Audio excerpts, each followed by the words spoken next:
네, 종목 설정 시간입니다. 어느 분인지 소개 좀 해주세요. 네, 이슈에 대해서 한층 깊게 들어가 주시는 디테일, 디테일한 김종윤 위원님 모시겠습니다. 네, 안녕하세요. 안녕하십니까? 네.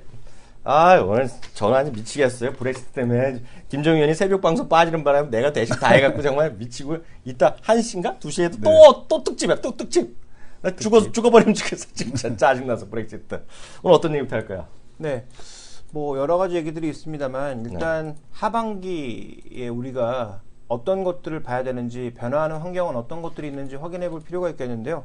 뭐 앞서서 브렉시트 얘기를 많이 하셨으니까 저도 간단하게 말씀드리면 이렇게 한마디로 정리해보죠. 브렉시트 따위는 아무 상관이 없죠.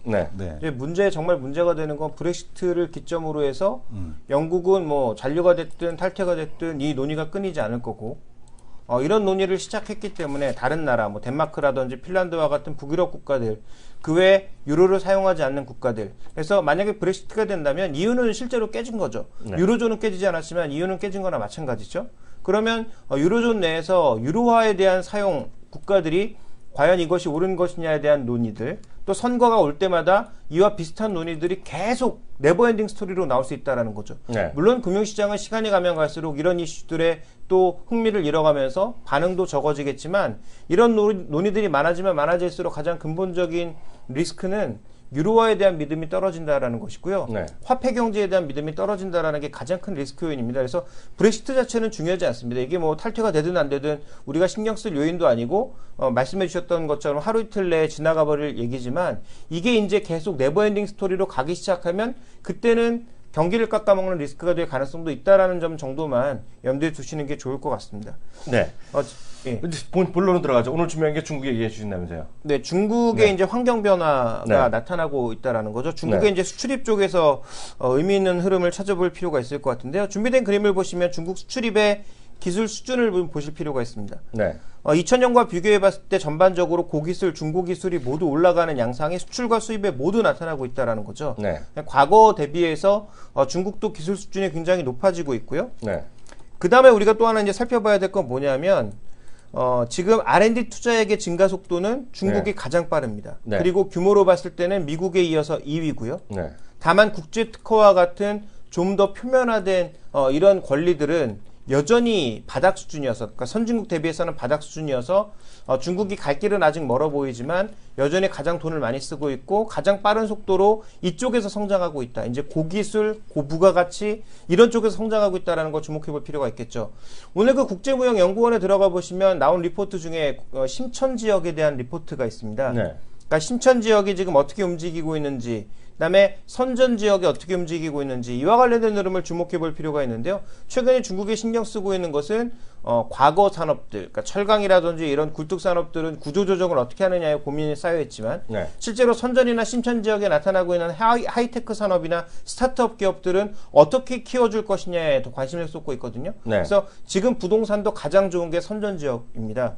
물론 뭐 부동산이 좋은 게 경제에 반드시 플러스 요인은 아닙니다만 어쨌든 그렇게 좀 뜨겁다라는 거죠. 이런 요인들이 지금 중국에서 나타나고 있다는 것을 주목해 볼 필요가 있겠고요. 그 다음에 또 하나 이제 살펴보셔야 될 건 중국의 수출이 선진국에서 줄고 신흥국에서 늘고 있습니다. 이걸 지역별로 쪼개봤더니 아프리카와 아시안 지역에서 빠른 속도로 증가하고 있는 것이고요. 수입은 여전히 선진국에서 증가하고 있고 신흥국에서는 정체를 나타내고 있는데 이거는 아무래도 신흥국에서 그동안 많이 수입했던 원자재 수입이 줄어들면서 나타나고 있는 현상이다라고 봐야 될 것 같습니다. 또 하나 살펴봐야 될 건 중국의 민간 기업들이 수출입 모두에서 굉장히 크게 움직이고 있다는 것을 주목해 볼 필요가 있는 거죠. 그러면서 또 하나 나타나는 현상이 중국의 내재화율, 그러니까 각종 산업에 대한 산업 대체율, 그러니까 로컬 기업들의 대체율이 굉장히 빠른 속도로 올라가고 있다는 것을 우리가 주목해 본다면 우리 입장에서 봤을 때는 굉장한 리스크거든요. 그러니까 중국이 웬만한 중간재 제품들은 다 스스로 만들어내면서 우리나라 제품 수입을 안 하고 있거나 아니면 실제로 수입을 하고 있는데 이게 어떻게 수입을 하고 있는 거냐면 중국에 있는 우리나라 공장의 걸 수입하는 거기 때문에 실제로 중국과는 별 관련이 없는 그러니까 이런 내용들이 많다라는 거죠. 그래서 한국 기업들, 과거 중국 관련주로 불렸거나 현재 중국 관련주로 불리고 있는 그런 기업들에 분명히 리스크가 있다고 봐야 될 것 같고요. 향후 전망에 대해서도 좀 부정적입니다. 글로벌 성장률이 과거 대비해서 레벨이 굉장히 낮아지고 있고 세계 물동량 자체가 줄어들고 있는 국면이기 때문에 중국의 수출입이 단기간에 개선될 요인이 없다. 그렇다면 국내 수출입도 상당 부분을 중국에 기대해 있기 때문에 네. 개선될 요인이 많지 않다라는 거죠. 그러면 우리가 중국 관련주를 놓고 봤을 때 어디에 투자해야 되느냐? 답은 이미 뻔히 나와 있다라는 거죠. 중국이 지금 단기적으로 대체할 수 없는 것들, 화장품, 그다음에 OLED 장비와 같은 일부 IT 장비들, 그다음에 반도체. 네. 중국이 반도체 굴기를 얘기하고 있습니다만 이게 내일 되는 것도 아니고 내년에 되는 것도 아니거든요. 그렇겠죠. 굉장히 오랜 시간이 필요하기 때문에 반도체처럼 우리가 정말 확실한 장악력을 가지고 가고 있는 그런 산업들이 나름 그나마 버텨낼 수 있는 요인들이다. 그리고 OLED 장비라든지 OLED 패널 같은 것들은 앞으로 중국이 엄청나게 기계들을 찍어내면서 수요가 부족할 가능성이 있다라는 점에서 네. 여전히 주목해볼 필요가 있겠다라고 판단하고 있고요. 최근 들어서 IT 쪽에 관심 있으신 분들은 이런 기사들 좀 많이 들으셨을 텐데 삼성의 아틱 브랜드가 뜨고 있습니다. 아틱은 모르겠는데요? 삼성의 아틱 브랜드가 바로 IoT 관련된 칩 브랜드가 아틱이거든요. 아틱. 네. 예. 그 아틱이라고 하는 브랜드가 최근에 뭐 전자신문이라든지 이런 쪽에 뭐 반도체 신문이라든지 이런 쪽에는 계속 이름이 보이고 있거든요. 네. 그러니까 앞으로 이런 브랜드 쪽이 좀 더 가능성이 있겠다라고 판단하고 있기 때문에 네. 중국 관련주로 인해서 다른 종목군들을 보시기보다는 뭐 이런 쪽의 종목군들을 보시는 게 좀 유리하지 않을까라고 보고 있습니다. 어떻게 하세요? 지금 IT 쪽 이렇게 보셨는데요. 그런 것들과 우리의 기업들의 어떤 경쟁력 이런 것들을 좀 같이 엮어서 설명 가능할까요? 네, 이 시가총액으로 보니까 네. 그 답이 나오는 부분이 있는데요. 네. 그러니까 저도 평소에 좀 생각했던 부분인데 LG경제연구원에서 며칠 전에 네. 저의 생각과 거의 90% 일치하는 그런 보고서가 나왔더라고요. 아, 예. 그래서 그 보고서 내용을 좀 소개시켜 드리려고 하는데요. 네. 먼저 준비된 그림을 보시면 이 왼쪽 그림은 시가총액이고요. 그 왼쪽 그림은 증가율이거든요. 네. 그러니까 우리나라 시가총액이 조금씩 계속 증가하고는 있는데 그 상승 속도가 눈에 띄게 떨어지고 있는 거죠. 이건 뭐 다 아시는 것처럼 우리나라 성장률이 떨어지니까 당연히 시가총액도 떨어지는 거죠. 오른쪽이 성장률이죠. 네. 증가율. 예, 저희 보시는 그림에서 뭐 또 저는 또 반대로 보이니까. 네. 그러니까 이렇게 지금 보시는 그림처럼 그 오른쪽에 이제 그 그림이 나타나고 있는데 네. 성장이 이렇게 빠르게 둔화되고 있는 건 우리의 성장이 둔화되고 있기 때문인데요. 네. 문제는 이제 글로벌 시장에서도 이게 그대로 반영되고 있다는 겁니다. 한국 증시의 전반적인 비중이 낮아지고 있고요. 네. 그다음에 MSCI 올라가는 것만큼도 못 올라가고 있는 것이 현재의 사실이죠. 그래서 우리 시장의 상대적인 부진이 많이 드러나고 있는 상황입니다. 근데 이 내용을 하다 보면 제가 의도치 않게 두 분의 책을 또 선전하는 효과가 좀 있는 것 같아서 그렇긴 합니다만 어쨌든 네. 진행해 보도록 하면요. 예. 의도치 않게. 의도치 않게. 저도 결론은 지금 물어봤는데 깜짝 놀랐어. 이분이 왜 이러시나. 의도했을지도 모르죠. 예. 근데 어쨌든 보시면 그 문제가 뭐냐면 왜 우리가 이렇게 정체를 보여주고 있느냐? 매출액 증가율 그리고 영업이익 증가율, 영업이익률이 계속 떨어지고 있다는 거죠. 아, 그렇죠. 외형 성장도 안 되고 이익도 더 안 나는. 네. 그러니까 삼성전자, 현대차 일부 몇 기업을 제외하면 계속 정체에 빠지거나 줄어들고 있는 것이 현실이고요. 네. 그 다음에 또 하나 살펴보시면 더 문제는 앞으로에 대해서도 별로 그렇게 자신이 없다라는 것입니다. 네. 왜냐하면 지금 우리나라 기업들 대부분 다 뭐 하고 있습니까? 3세로 어떻게 하면 경영을 잘 넘길 수 있을까요? 고민이 들어가고 있는 상황이기 때문에 아, 그렇죠. 네, 지금 그 텐센트가 슈퍼셀을 인수하고 그렇죠. 그다음에 마이크로소프트가 링크드인을 인수하는 이 시기에 우리는 어떻게 하면 3세로 세금 덜 내고 잘 넘길 수 있을까만 고민하고 있는 거죠.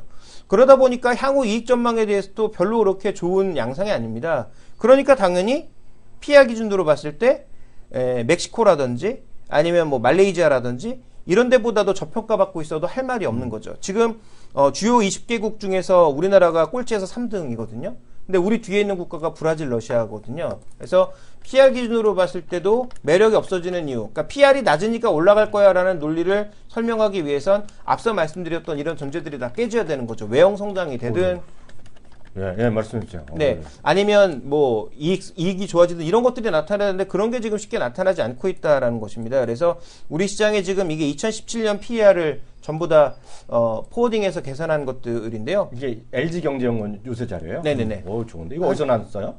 LG경제연구원 홈페이지에 가시면 그래요? 네, 로그인하지 않아도 누구나 이거 볼 수 좀 있습니다. 따봐봐. 네네네. 이거 대박인데요. 눈물이 나려고 그래요, 지금 이거. 그 다음에 이제 또 보시면 우리나라가 심각한 건 대기업 편중 비중인데요. 네. 한국은 대기업이 지금 전체 시가총액에서 상당 부분을 차지하고 있습니다. 미국과 일본보다도 월등하게 높은 상황이고요. 반대로 신규 기업의 비중은 가장 낮습니다. 일본과 함께. 네. 그래서 5년 내 진입한 기업이 시가총액 상위로 뛰어오르는 경우의 수가 가장 낮고요. 네. 그러니까 이렇게 시가총액 상위로 뛰어오르는 신규 기업은 없고 네. 기존 기업들은 M&A나 다른 방향을 통해서 더 덩치를 키워가고 네. 이런 형태가 계속 나타나고 있는 거죠. 그러다 보니까 지금 이걸 비교해 보시면 우리나라 이제 신규 상장주들이 꽤 있어서 그것도 덩치 큰 신규 상장주들이 있어서 시가총액 상위로 신규 진입하는 비율은 굉장히 높은 편인데 네. 젊은 기업이 시가총액 상위로 편입하는 비율은 절대적으로 낮죠. 미국이 30%인데 우리는 9% 정도에 불과하니까요. 그러니까요. 4분의 1 정도의 수준에 불과하다라는 거죠. 그러면 활력도 없고 네. 새로운 어떤 기업은 계속 들어오고 있습니다만 기존에 이제 있던 대기업이 유입되는 것이니까 이건 그렇게 큰 요인은 아니라고 봐야 될 것 같고요. 투자에 있어서의 문제점은 뭐냐면 미국은 선형 투자가 가능하다라는 것입니다. 이게 뭐냐면 선형? 네, 이게 뭐냐면 영업이익률과 매출 증가율의 매트릭스인데요. 예. 여기 나와 있는 이 숫자는 기업의 이제 연수를 나타낸 것입니다. 네. 근데 30년 된 오래된 기업들은 뭐가 좋으냐? 영업이익률이 많이 납니다. 네. 10% 이상의 이익률을 꾸준하게 가져가고 있습니다. 그럼 뭘 할 수 있느냐? 배당을 할 수 있죠. 근데 매출 증가율은 5% 내외입니다. 성장이 둔화된 기업들은 미국에서는 성장이 둔화된 기업들은 배당을 통해서 주주들에게 리워드를 해줍니다. 반대로 미국에서 신규 기업들 1년에서 10년 내 신규 기업들은 매출 증가율이 15%가 넘습니다. 네. 그러니까 빠른 성장으로 이익률은 굉장히 낮지만 거의 뭐 적자 나거나 아니면 BEP 수준이지만 성장으로 사람들에게 리워드를 해주고 있다라는 거죠. 네. 그러니까 주식이라는 게 어차피 꿈을 먹는 것이니까 미국의 젊은 주식들은 이렇게 우리는 매출 성장을 하고 있으니까 우리를 믿어다오라고 하면서 밀어붙이고 있고 오래된 기업들은 이익을 내면서 배당으로 리워딩을 하고 있는데요. 네. 한국은 플랫합니다. 그러니까 오래된 기업이든 신규 기업이든 매출 증가율도 뭐 상대적으로 제한적이고 그다음에 이익률도 상대적으로 제한적인 그런 모습을 나타내고 있습니다. 네. 이러한 흐름이기 때문에 지금 한국 기업들이 위기에 빠져 있다라는 것이고요. 네. 그렇다면 결론적으로 말씀드릴 것은 두 분의 책의 제목처럼 네. 꼭 미국은 아닐 수 있어도 네. 한국만이 답이 아니다라는 것은 반드시 성립하는 거죠. 올고. 그래서 지금 뭐 네. 제가 말씀드렸던 뭐 농작물이 됐든 네. 아니면 뭐 비철금속이 됐든 아니면 뭐 다른 ETF들이 되었든 미국 주식이 되었든 뭐 중국 주식이 되었든 다른 쪽에서도 꾸준하게 대안을 찾아 나갈 수밖에 없는 것이 현실이다. 네. 왜냐하면 우리나라 지금 기업 구조 자체가 시가총액에서도 설명이 되듯이 네. 활력을 잃고 그렇게 흘러가고 있다라는 거죠. 네. 그러니까 이 부분에 대한 지적을 좀 드리고 싶습니다. 근데 아까 그 PR 나온 거 다시 한번 그거 좀 돌아갈 수 있을까요? 네. 그거 좀 같이 우리 피디님 좀 잡아주세요. 요건데요. 이게 2017년 포워딩으로 지금 꼴찌에서 3위잖아요. 맞죠? 네. 9.9배인데요. 제가 왜 말씀드리냐면 좀 깜짝 놀랐는데 저는 이게 오펙이에요. 좋은 나라들 다 들어가는 거예요.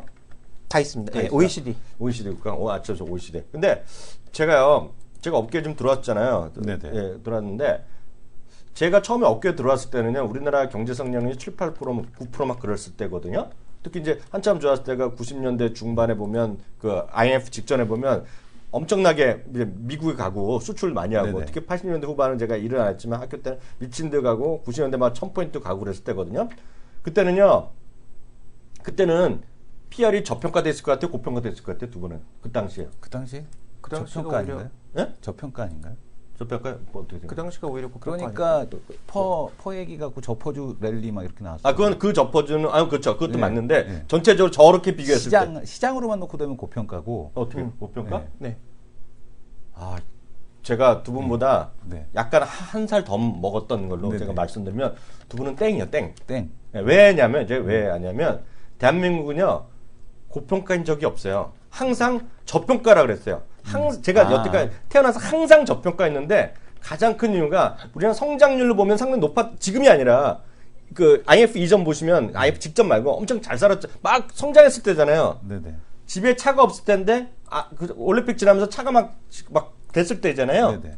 그래서 자동차 대중화 됐을 텐데 엄청 성장이 빨랐던 날인데도 불구하고 그 저평가했던 거는 우리나라가 항상 얘기 나누는 거가 북한 때문에 그래요. 한반도 리스크 때문에 항상 저평가돼 있고 한반도만 해결되면 우리가 올라간다고 했는데 제가 아주 상당히 오늘 우울해졌네요. 왜냐하면 북한은 이 나쁜 놈들은 무술인가 무수단인가 매번 쏘고 뭐 됐다고 막 껴안고 막 눈물 흘리고 막 이러잖아요. 이제 이 XR 떨자니 나쁜 놈들. 네. 여전히 한반도는 불안하잖아요. 성장은 멈춰 있잖아요. 우리나라가요. 네. 야, 큰일 났다고 보고 있어요, 저는 지금. 저거 보니까 정말 눈물이 나네요. 한 번도 저평가 대인 적 고평가 없는데 그 당시에도 저평가 때 그 당시에 성장이라 했는데 네. 지금 성장이 멈춰 있으니까 어쩜 좋으냐? 아, 큰일 났네. 갑자기 우울해졌어요, 전혀. 그거 보니까. 아, 심각하네요, 이거. 아, 이거 결론은 제가 모르겠어요. 결론 뭐 제가 함부로 말할 거 아닌데 우리 시청자분들 좀 냉정하게 시장을 좀 보셔야겠다 이렇게 말씀드려요. 전 진짜 오늘 눈물 나는. 전 저거 처음 봤어요. 우리나라 그렇게까지 저평가인 건 처음 봤거든요. 정말 심하네 저거. 좀 큰일 났네. 저 왼쪽으로 가기가 쉽지 않네 지금 저거. 우리나라가. 당장은 어렵겠죠. 삼성전자 하나 정도만 그나마 뭐 이익률도 높은 수준이고 네. 매출 성장은 정체됐지만 그래도 이익률은 높은 수준이니까 네. 뭐 배당만 제대로 해준다면 삼성전자 같은 경우에는 자사주 매입이나 이런 걸 통해서 방어를 해낼 수 있는데 다른 종목군들은 조금 심각하죠. 그래서 네, 맞아요. 뭐 자동차 같은 경우에도 네. 제가 자동차 분야에서는 오랫동안 봐왔고 가장 이제 신뢰하는 네. K 뭐 애널리스트 같은 경우에도 네. 고태봉이 네, 자동차에 대한 시각을 과거 대비해서는 굉장히 좀 다운시켰거든요. 나 그 친구 실망했어요, 이번에. 어저께 그 친구 감격해서 눈물 났다고 기아자동차 칭송잔치 글 썼던 거 봤죠? JD 파워스 1등 했다고. 뭐 자기가 그렇게 흥분할 일은 아니잖아. 이니셜 퀄리티는 늘 좋지 않았나요? 아니야, 1등 처음 했어요. 그건 너무 흥분할 일은 있는데, 그거 갖고 걔가 그 친구가 눈물 흘릴 건 아니죠. 내가 전화를 해다 참았어. 너 너무 그러지 말라고. 근데 그 친구도 맞아요. 좀 다운시켰잖아요. 네. 맞아요. 맞긴 맞죠. 근데, 저기, 이성 교수가 그거 좀 한번 잡아주실래요? 네네. 거기 화면에서 005930 있죠? 삼성전자요? 네, 아니, 그게 부르면 안 돼요. 0919. 여러분들 같이 한번 화면 봐주세요. 0919에 기업 분석 화면이거든요. 네네. 거기에 기업 분석 치면 배당 수익이 얼마나 나요? 삼성전자. 삼성전자요? 네, 지금 삼성전자 배당 수익률이요. 뭐, 1.47%. 오해하시면 안 되니까 화면 같이 보여주세요. 네네. 그 지금 키움증권이 이게 YGFN가 YGFN 거 받는 거잖아요. 네네. 예상 배당 수익률이 1.47% 나오죠. 그거 동그랗게 확 좀 잡아주세요. FN가에 들 겁니다. 네, FN가 1.47, 어딘지 보여주세요. 네네. 그 마우스로. 거기 어디라고. 네. 잠시만요. 전요, 삼성전자가 주가 올라가는 거는 제가 삼성전자 한 주도 없지만, 삼성전자에 제가 높은 사람이면 너무나 명확하게 알고 있고, 삼성그룹은 대한민국에서 수제들한 수제들 다가 있잖아요. 네. 다들 알고 있다고 보고 있어요. 확대가 안 되네. 다들 알고 있다고 보고 있어요. 어떻게 하면 올라가는지. 네네. 이재용 부회장도 알고 있다고 보고 있어요. 알고 있겠죠. 아버님한테 득을 못 했겠죠. 이거는요, 배당 있죠, 지금 배당. 네. 지금 대비 딱 4배 주면 돼요, 4배. 충분히 같이, 아까 그 말씀 하신 거거든요. 줄 여력이 있고 줄 수 있어요. 근데 이제 왜 4배라고 그러냐면 지금 1.47% 아까 보여주셨잖아요. 미국은 우리가 흔히 배당 섹터라고 얘기하는 것들은 기준이 4%입니다, 4%. 4%. 그러면 지금 1.47에 한 2배 반 정도 나오잖아요. 최소한 그 정도 주면 어느 정도 주가 올라가고요. 삼성전자면 우리 지금 세계 글로벌 100대 기업의 브랜드 가치를 보면 89위 정도 하거든요. 네. 그럼 그보다 더 줘야죠. 그렇잖아요. 그래서 지금 4배 정도 줘야 되는데 그걸 아직 못 하네요. 그리고 뭐 분기 배당 팍팍 해줬어야죠. 요번에도.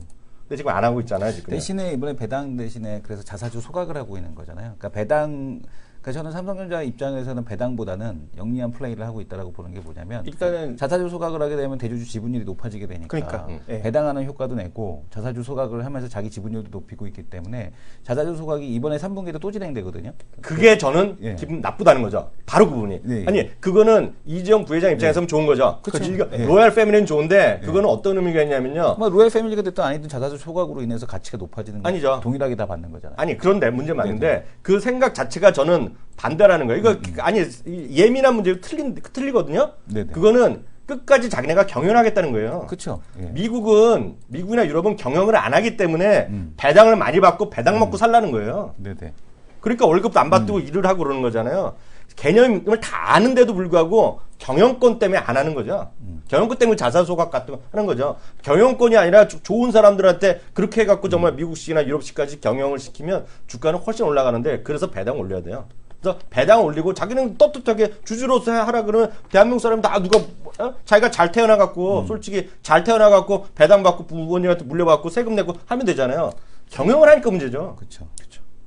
지금 솔직히 저는 롯데그룹 아주 개 욕을 하잖아요. 네네. 창피하잖아요. 그게 뭔 X를 아닙니까, 솔직히. 미국 사람이 외국 사람이 보면 아주 창피할 정도죠. 이 주식 이거 아무것도 아니에요. 전 롯데그룹 이거 있죠. 대단히 죄송하지만 이거 다 이거 상장이 없애야 된다고 보고 있어요. 그리고 뉴스가 안 나와야 돼요. 이렇게 나오면 엄청나게 욕먹죠. 사람들한테. 너무 흥분했습니다. 죄송합니다. 그래도 우리한테 관심을 가진 투자 포인트 좀 불러주세요. 네. 일단 우리가 하반기에 그나마 좀 관심을 가져볼 수 있는 건 저는 신흥국 쪽의 흐름이 아닌가라고 보고 있거든요. 네. 왜냐하면 그동안 신흥국이 뭐 워낙 안 좋았으니까 이쪽은 약간만 회복돼도 일단 증시가 회복되는 것처럼 회복될 수 있는 요인들이 있다라는 거죠. 지금 준비된 그림을 보시면 빠져나가던 자금들도 올해부터는 덜 빠져나가는, 그러니까 신흥국에서 아예 조금 들어오거나 아니면 거의 안 빠져나가는 모습을 보여주고 있기 때문에, 그리고 이렇게 옆에 보시는 그림처럼 2015년도에 급격하게 적자를 보였던 주요 국가들의 재정 적자 수준도 이제는 조금 제어되고 있기 때문에 네. 이런 부분들에 대한 체크를 해보면 신흥국들이 올해 하반기에는 최소한 제한적인 범위 내에서라도 회복은 되겠구나 정도를 볼 수 있는 거죠. 네. 그러면 우리가 가장 먼저 봐야 될 게 뭐냐면 원자재들이거든요. 그렇죠.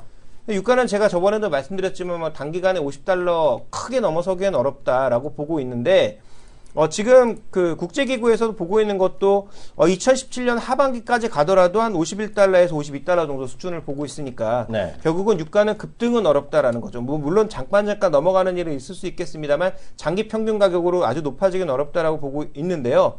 어쨌든 지금보다는 조금씩 레벨을 높일 가능성에 대해서 계속 언급이 되고 있고요.